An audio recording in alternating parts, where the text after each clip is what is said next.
Tout de suite, le grand témoin, Louis Dauphren. Une semaine décisive s'ouvre sur le front du remaniement gouvernemental dont le coup d'envoi pourrait être donné dès aujourd'hui par Emmanuel Macron qui, toujours en quête de la bonne formule pour Matignon, entend inaugurer une séquence plus vaste sur le réarmement du pays. Le mot réarmement est-il pertinent alors que les armes se font entendre de tous côtés au Proche-Orient et en Ukraine où à ce jour il n'existe aucune perspective de paix? Quid du rayonnement, du poids même de la France sur le cours du monde dans ce virage que vient d'amorcer la nouvelle année?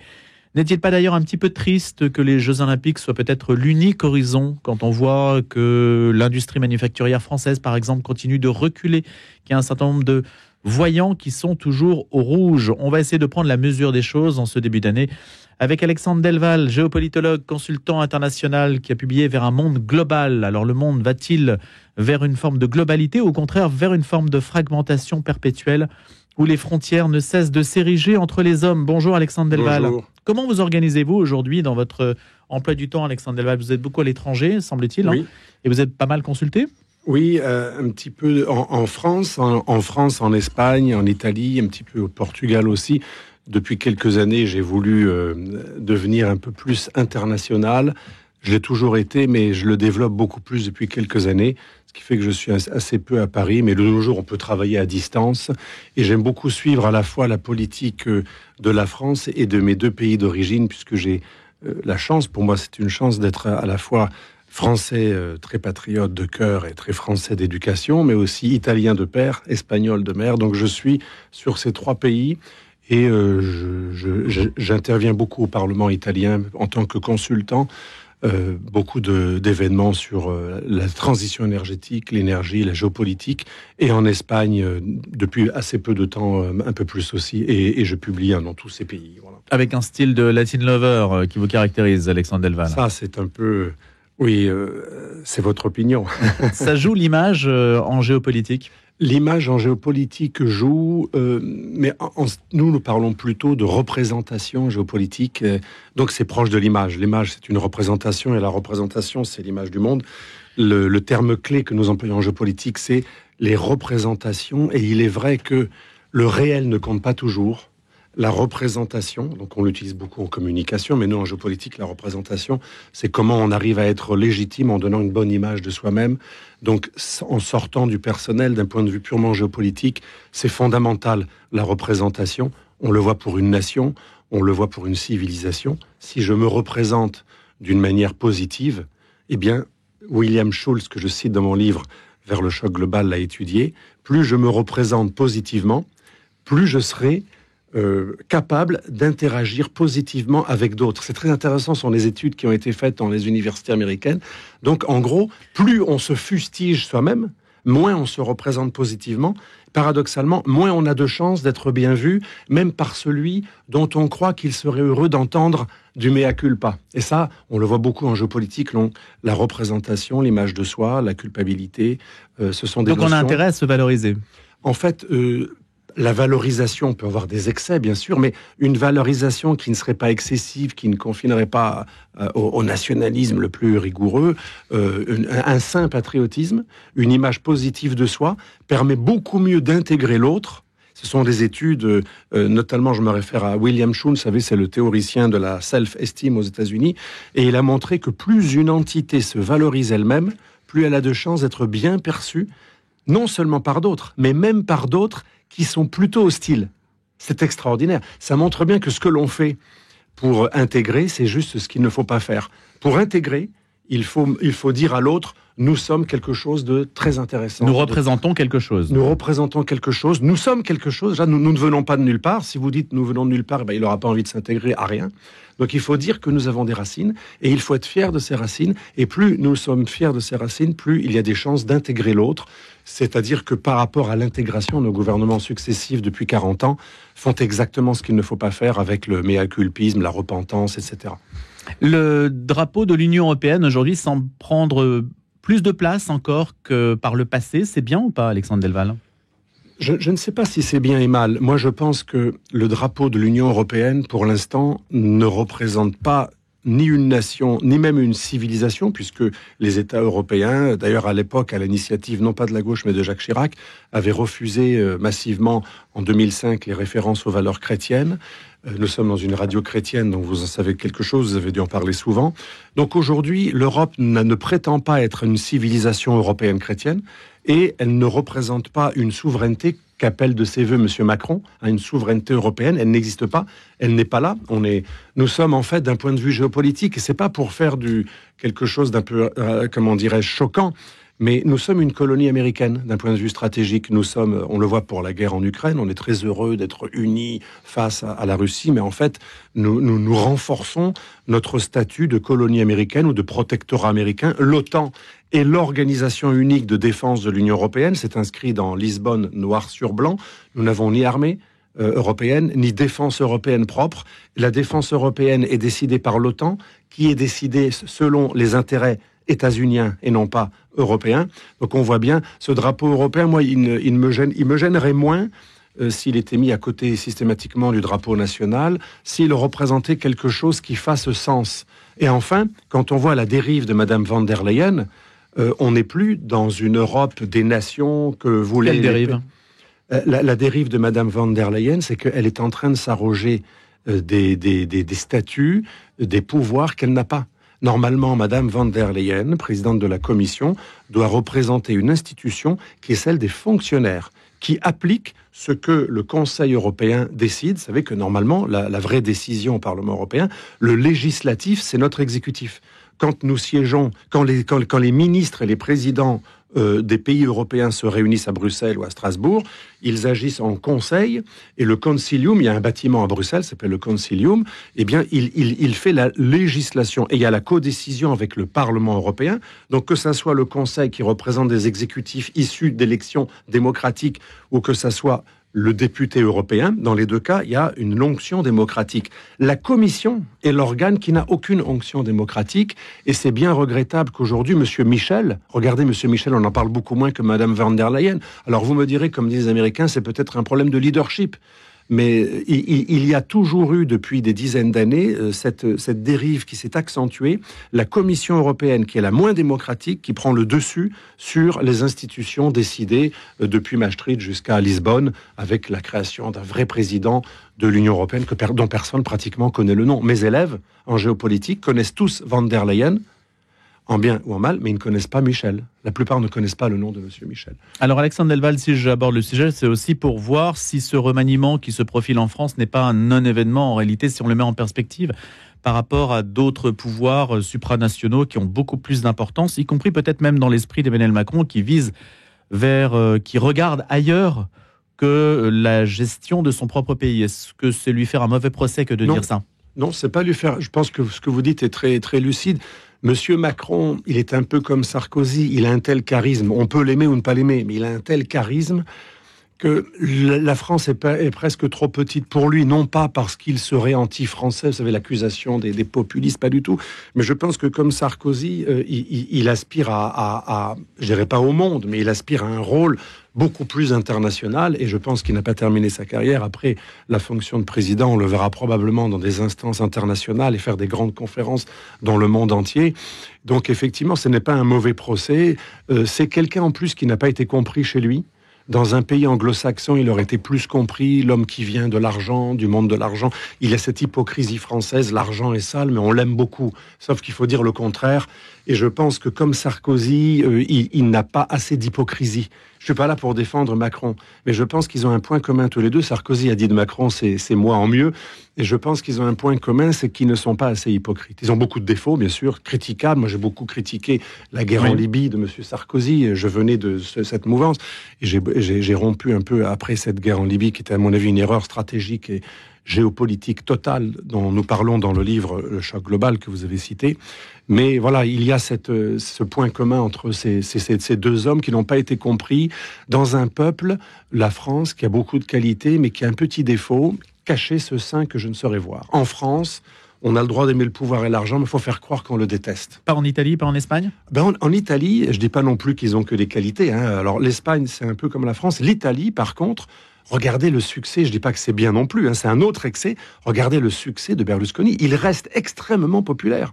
Moi, je suis frappé de la popularité de monsieur Berlusconi. Même moi, quand je suis au Parlement italien, que j'émets quelques critiques auprès du centre droit. Je ne parle pas de ses alliés de la Ligue. Le centre droit, Berlusconi est totalement intouchable. Et au niveau du peuple, quand on parlait un taxi, un barman à Rome, je dirais entre guillemets un homme de base, Hollande disait ça en dents, moi je préfère de base, il va vous dire, il avait réussi.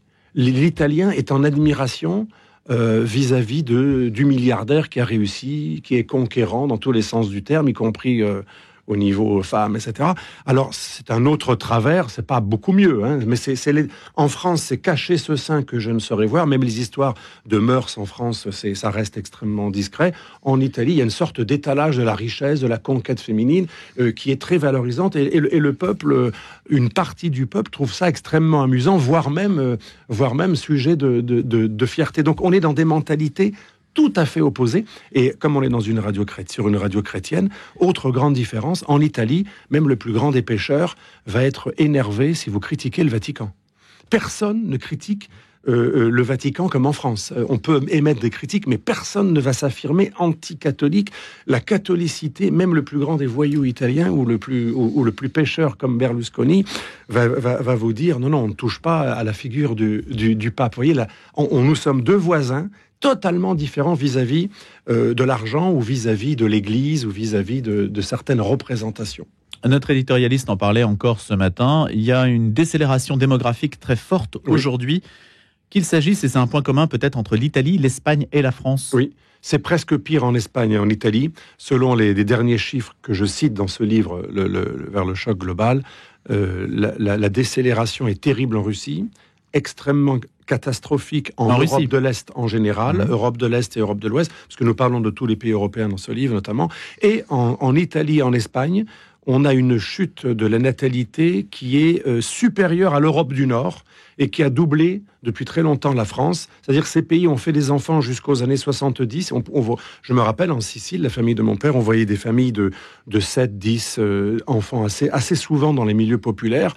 Maintenant, les mêmes milieux populaires, c'est 1, 2 enfants. Très grand maximum dans les couches populaires 3. Maintenant, les familles nombreuses, c'est comme en France, on les trouve dans les milieux plutôt aisés. Comment l'expliquez-vous ? Nombreuses. Eh bien, il y a eu une sorte de retour du balancier.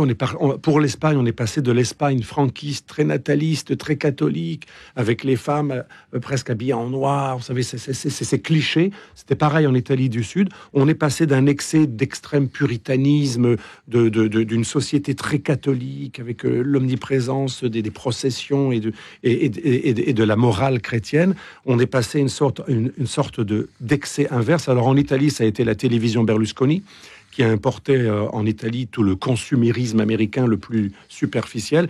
Et en Espagne, ça s'explique par autre chose, c'est le rejet du franquisme. Et vous voyez les films d'Almodovar, cette omniprésence du LGBTisme, du wokisme, c'est une sorte de retour de balancier. Il y avait un grand puritanisme sous Franco. Et maintenant, ce qu'il faut faire, c'est l'inverse de Franco. Ça explique aussi le séparatisme catalan, dont je parle dans le livre. Le séparatisme catalan, c'est aussi une réaction à Franco qui était contre le républicanisme des Catalans. Vous voyez, on a aujourd'hui en Espagne et en Italie une sorte d'inverse de ce qui se faisait il y a 50 ans. Ce sont les sociétés qui ont été métamorphosées en 2 générations. On est passé d'une société extrêmement puritaine et catholique à une société libérale, libertaire. Une sorte de choc interne des mœurs. Et le virage était encore plus brutal en Espagne, peut-être. Le virage était plus brutal en Espagne. En Italie, ça s'est fait sous le coup du consumérisme berlusconien, du capitalisme. En Espagne, ça s'est fait par rapport au rejet de ce qu'on appelle l'Espagne de pandereta. L'Espagne, en gros, de grand-père. Une Espagne qui écoutait le flamenco, qui était habillée en noir, qui était franquiste et qui était ultra-catholique. Et tout cela a complètement volé en éclats. Et ça explique la difficulté du succès de Vox, le parti populiste qui veut réhabiliter cette Espagne de Franco, pas forcément de Franco, mais une Espagne à l'ancienne, traditionnelle. Ça passe extrêmement mal dans les mœurs, y compris des gens de droite. Vous savez, il y a eu véritablement une métamorphose, et tout cela conduit à la dénatalité, puisque quand vous faites l'apologie du wokisme et du rejet de tout ce qui est valeurs traditionnelles catholiques, forcément, ça n'incite pas à avoir beaucoup d'enfants, puisque avoir beaucoup d'enfants en Espagne, en Italie du Sud. C'est considéré comme le pays de ma grand-mère qui n'avait aucun droit. Et qui en France, il n'y a jamais eu cette idée-là.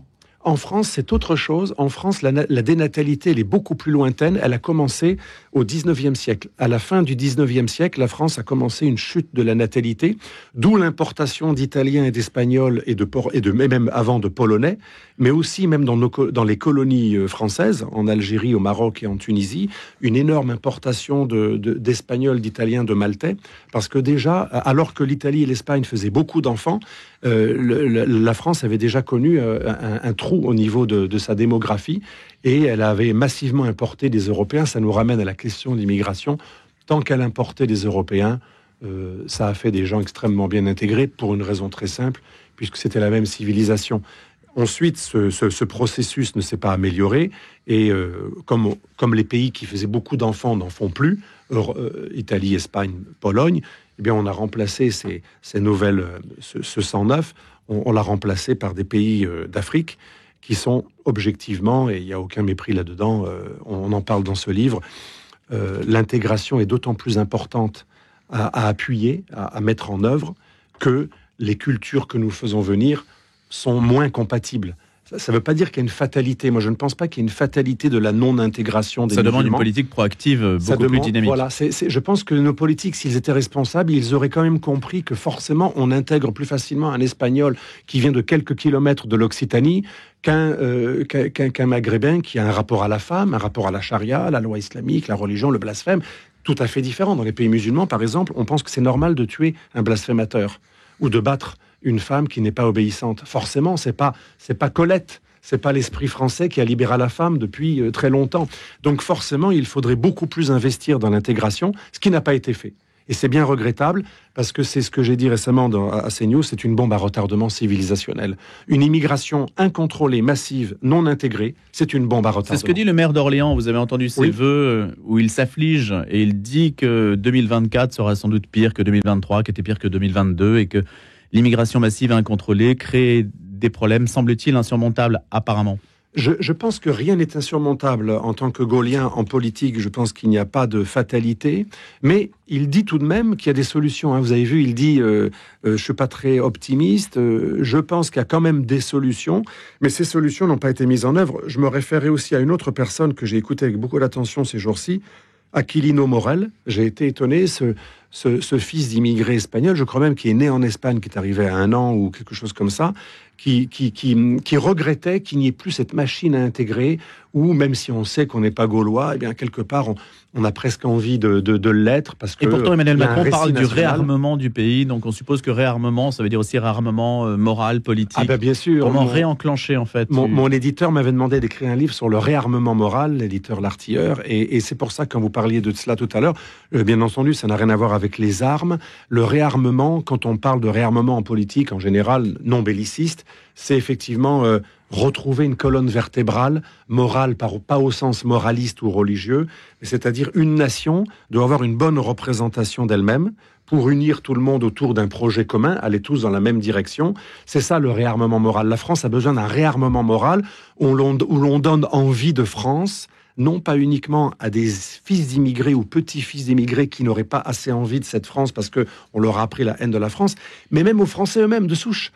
Entre guillemets, moi j'avoue que le mot français de souche ne me choque pas, je n'ai pas une goutte de sang français, je reconnais qu'il y a des gens qui étaient là avant moi, ça ne me gêne pas du tout, et j'ai même beaucoup de respect pour ce pays qui nous a donné quand même beaucoup d'avantages d'intégration et socio-économique. Et qui a beaucoup d'atouts dont on devrait davantage parler. D'atouts. Moi je suis le fruit de l'ascension sociale, je venais d'un milieu, c'est pas pour pleurer, pas du tout, mais il n'y a aucun problème avec cela, mais j'ai eu des bourses qui m'ont permis de faire des études très longtemps, que mes parents n'auraient pas pu me payer.